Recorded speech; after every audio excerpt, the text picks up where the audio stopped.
j'espère que vous allez bien.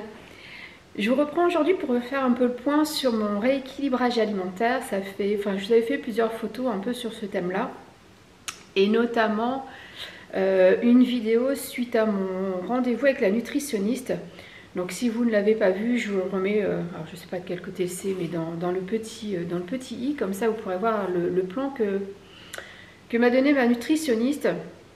Mais voilà, je voulais vous faire un peu un point, alors pas un point final, mais un point d'étape, puisque j'ai pas perdu tout ce que je voulais perdre. Mais j'ai aussi vous parler de 2 livres que j'ai achetés qui vont m'aider dans ce rééquilibrage et dans la perte de poids. Alors pourquoi ces livres alors que je sais que le programme de la nutritionniste fonctionne très bien. C'est juste que depuis un petit moment j'ai un petit souci de santé, on va dire. En fait je suis migraineuse depuis toujours. J'ai un traitement de fond depuis des années, sauf que le traitement que j'avais jusque là commençait à avoir plus d'effets négatifs que d'effets positifs, c'est-à-dire que je recommençais à avoir des crises de migraine de plus en plus fréquentes, et aussi un problème au niveau de la tension, puisque c'est un médicament qui fait un peu baisser la tension, c'est des bêta-bloquants, sauf que j'en suis arrivée à avoir une tension au mieux entre 8 et 10, donc tension relativement basse. Et donc il m'était devenu de plus en plus compliqué d'assurer la journée de travail, plus ma journée de maman, plus ma journée d'épouse, plus YouTube, plus. Donc ce qui fait que là j'en suis à un stade où je suis arrêtée pendant quelques jours, le temps de laisser ma tension remonter, de me reposer surtout, et de pouvoir reprendre pied par rapport à mon rééquilibrage. Alors, même si c'est un peu plus compliqué en ce moment, je continue à faire attention à ce que je mange, à mes portions, à équilibrer au maximum mes assiettes. Ça, je ne perds pas du tout de vue cet objectif, parce qu'au-delà de perdre du poids, je pense que c'est surtout un bien-être général. C'est une façon de s'alimenter qui, pour moi, est correcte. En variant les apports, en veillant à avoir toujours une certaine quantité de légumes, de protéines, etc. Donc ça, encore une fois, je vous en ai parlé dans ma vidéo de rééquilibrage, la première vidéo de rééquilibrage. Mais vraiment là, le but, c'était, c'est déjà voilà, de me reposer, alors, parce que comme ma médecin m'a dit, clairement, c'est pas avec une tension comme ça et c'est pas avec une fatigue comme ça que mon corps va perdre du poids. Ça, c'est clair et net. Donc une étape à la fois, je continue à faire attention à ce que je mange, mais à côté de ça, je veille à faire remonter ma tension. Donc on m'a changé mon traitement de fond pour la migraine.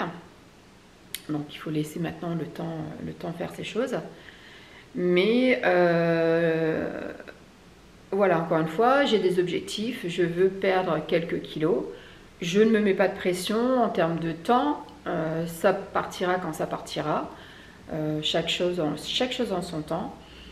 Mais voilà, les 2 livres que j'ai achetés, c'est vraiment pour aborder un peu les choses différemment, va-t-on dire, mais aussi pour me donner un petit coup de pouce. Donc je vous montre ça tout de suite. Donc voilà les livres que j'ai donc achetés ce week-end. Donc c'est des livres de Bérangère Philippon. Donc il y a la chaîne YouTube Zéro Sucre et IGBA. Donc j'avais déjà acheté son premier livre il y a quelques temps. Franchement, il est super bien fait. Il y a plein de conseils, il y a plein de recettes. C'est vraiment un super bon bouquin. Elle vous explique vraiment tous les principes de la cuisine IGBA. Déjà ce que veut dire IGBA. Donc IG, indice glycémique. Donc elle vous explique vraiment ce que c'est que la cuisine IGBA, comment faire, comment trouver des alternatives dans notre quotidien, des alternatives au sucre. Mais la cuisine IGBA, ce n'est pas que le sucre en tant que tel, puisque du sucre, en fait, il y en a dans tout ce qu'on mange, et c'est vraiment choisir les bons aliments pour avoir un indice glycémique le plus bas possible. Alors moi je me suis vraiment tournée vers la cuisine Igeba, puisque j'avais souvent des fringales le matin vers 10h30, 11h, donc quelques heures après mon petit déjeuner. Pourtant je pensais prendre un bon petit déj, mais j'avais toujours ce petit coup de barre et cette petite fringale dans la matinée. Et donc je me suis un peu renseignée sur les pourquoi. Et c'est là où je suis tombée donc sur sa page Instagram et sur ses livres qui vous expliquent comment ne plus avoir ce petit coup de fringale dans la matinée. Donc celui-là, je l'avais acheté il y a quelques années. Et donc là, j'ai racheté donc son... Alors ça, c'est son avant-dernier livre. Donc Zéro sucre et Igeba, le déclic santé, toutes les clés pour réussir son rééquilibrage alimentaire en toute sérénité. Donc alors, sincèrement, je ne les ai pas encore lus. Je les ai achetés ce matin. Donc je vais me plonger dedans dans les jours à venir. Mais j'ai déjà un petit peu feuilleté. Donc elle réexplique un petit peu tous les principes d'une cuisine à indice glycémique bas. Donc là, par exemple, comment changer quelques habitudes pour être en meilleure santé. Voilà, par exemple, les protéines végétales. Moi, c'est vrai que j'ai de plus en plus de mal avec la viande. Donc, voilà, c'est trouver des alternatives dans le végétal. Elle nous parle des légumes, elle nous parle de plein de choses. Et il y a aussi des recettes. Alors, j'ai feuilleté un peu en vitesse, mais il y a vraiment des recettes qui font vraiment envie. Le livre est très très bien fait. Alors là par exemple, clairement ça me donne bien envie. Saint-Jacques, crème d'asperges et riz complet. Sincèrement, quand on voit une assiette comme ça, ça donne faim. Donc voilà, il y a vraiment plein d'astuces et de recettes dans ce livre.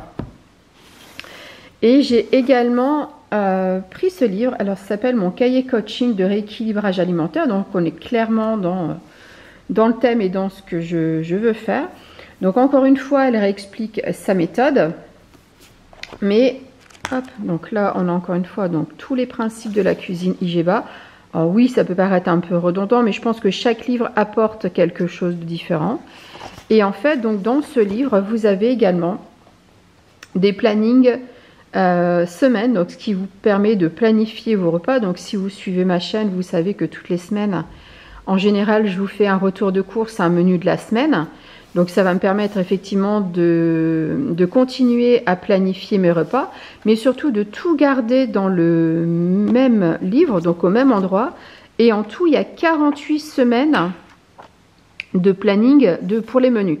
Donc quasiment un an que je vais pouvoir garder sous la main.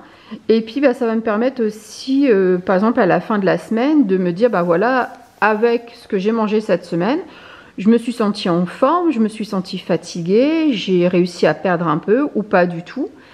Et ce qui va me permettre d'aller me replonger dans les anciens menus, voir ce qui a bien marché ou pas. Donc je trouve ça plutôt pas mal comme principe. Et vous avez également, hop, là, donc des menus pour 8 semaines. Donc elle vous propose déjà des menus tout faits. Et également encore quelques recettes. Donc voilà, moi qui suis dans une période où j'ai un peu de mal en ce moment à trouver des idées de recettes, à trouver des idées de menus qui puissent plaire à tout le monde, qui soient sains, équilibrés, etc. Je pense que ces deux livres vont quand même m'aider à trouver des nouvelles idées, à cuisiner des choses un peu différentes.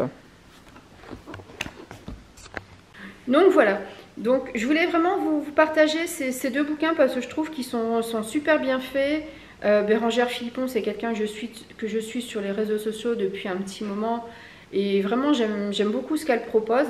Alors, elle n'est pas au courant de cette vidéo, c'est pas une collaboration, c'est pas... voilà, je fais ça de ma propre initiative parce que je pense que c'est aussi pas mal de parler des personnes qui font des choses chouettes, des choses qui marchent. Donc je pense qu'aller rejoindre sa chaîne, ça lui fera plaisir. Et puis moi, donc je vais faire mon menu pour cette semaine. Donc là on est lundi, je vais faire mon menu jusque vendredi. Donc je vous montre ça à la suite de cette vidéo. Et je vais également vous montrer quelques assiettes, quelques recettes que je vais faire donc, sur cette semaine.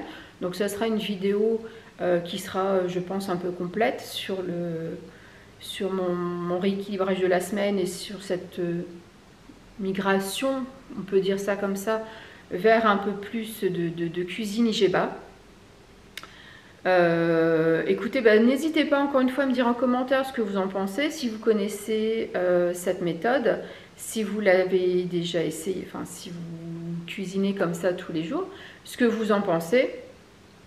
Et puis moi je vous laisse avec le reste de la vidéo et de mes plats pour la semaine. Donc voilà, donc là je vais vous montrer le menu de cette semaine, donc que j'ai fait donc dans le cahier coaching. Hop. Donc pour lundi matin au petit déjeuner, j'ai pris du pain avec du beurre de cacahuète et du miel. Le midi, donc bruschetta, tomate rôtie, houmous et burrata. Donc ça c'est des petites recettes, enfin des choses que je vous poste sur Instagram. Donc si vous voulez voir vraiment au quotidien ce que ça donne, n'hésitez pas à m'y rejoindre. Je vous mets le lien de ma page Insta. Le soir, donc salade de pommes de terre, haricots verts et lardons. Mardi matin, j'ai fait des pancakes que j'ai mangé donc avec beurre de cacahuète et miel. J'adore ce mélange beurre de cacahuète miel.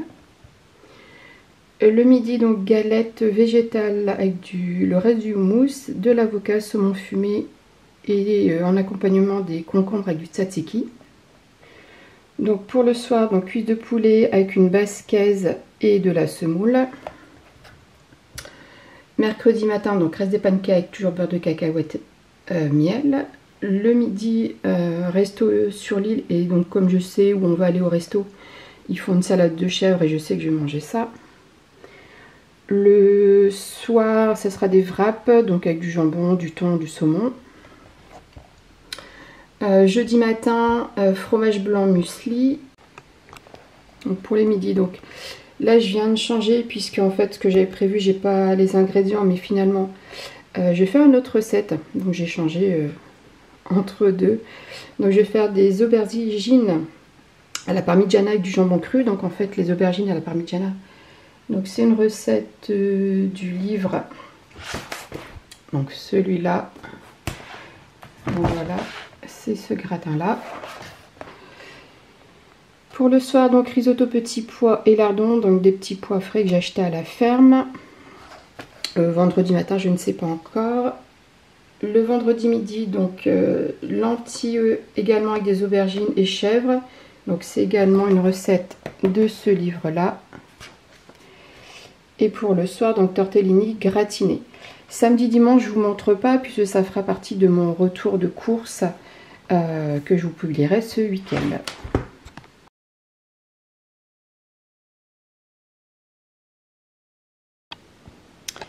Donc pour ce midi, ça va être un repas assez rapide. Donc je vais me faire, enfin, il me reste du pain donc que j'ai fait hier. Donc c'est un pain avec de la farine de tradition, donc c'est de la farine blanche, c'est pas de la farine complète pour une fois, dans lequel je rajoute des graines. Donc je vais venir couper une tranche que je vais venir légèrement griller, frotter un petit peu à l'ail. Ensuite, je vais me faire un petit houmous express, entre guillemets. Donc, j'ai des pois chiches, j'ai du tahini. Je vais mettre une petite gousse d'ail, sel, poivre, etc. Et donc, je vais le faire dans mon petit blender. Mais je vais commencer par mettre au four donc, des tomates cerises. Il me reste également 2 petits oignons blancs. Donc, je vais émincer, mettre avec les tomates. Donc, pareil, sel, poivre, huile d'olive, paprika. Je vais faire rôtir ça au four. Et j'ai également une burrata. Donc voilà pour le repas de ce midi, mais je vous montre tout ça, donc comment je prépare.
voilà pour ma petite tartine pour ce midi.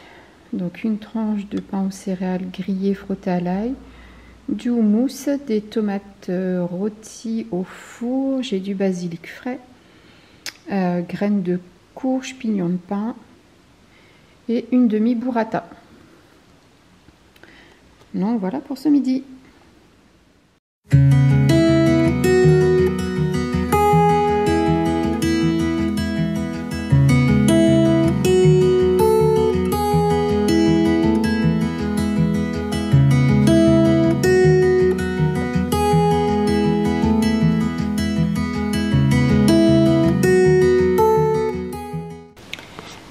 Bonjour, pour ce matin je vais vous préparer des pancakes, donc il est encore tôt puisqu'il est 5 heures, même pas 6 heures du matin, mais je suis déjà réveillée.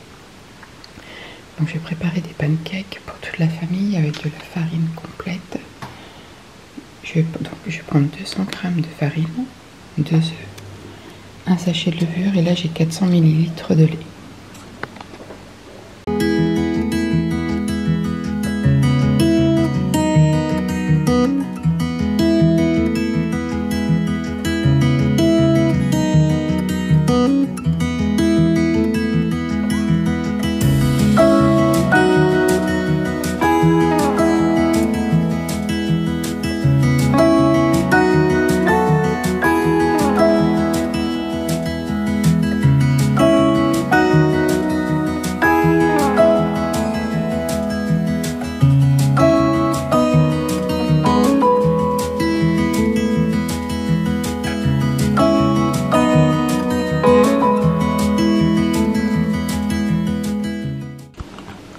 Donc là ma pâte est prête, vous voyez la consistance, je vais la laisser reposer une petite demi-heure avant de faire mes pancakes. Alors, vous avez vu, j'ai pas mis tout le lait, il m'en reste je sais pas 20-30 grammes peut-être. Mais je trouve que la consistance de la pâte est suffisamment épaisse comme ça, enfin épaisse, enfin je trouve qu'elle a la bonne consistance. Donc je mets pas tout, je vais laisser reposer puis je verrai après.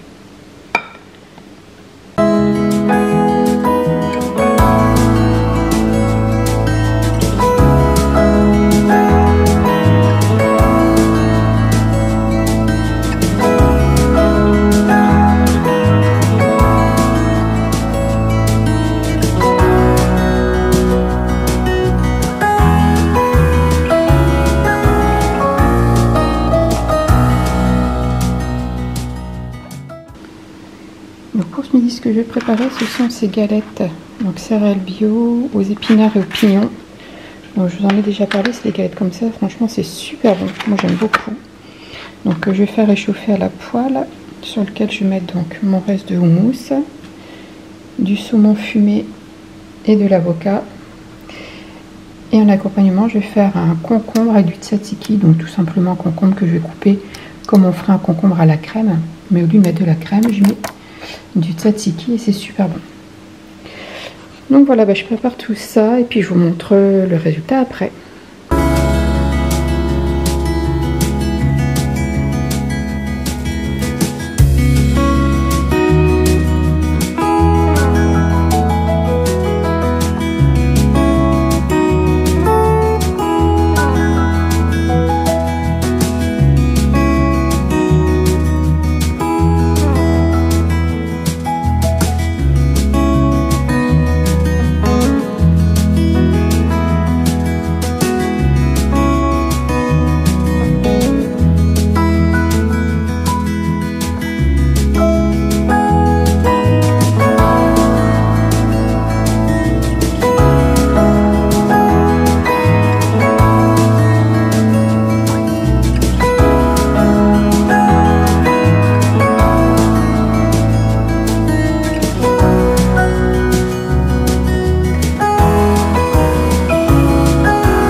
menu de la semaine et donc pour cette petite vidéo.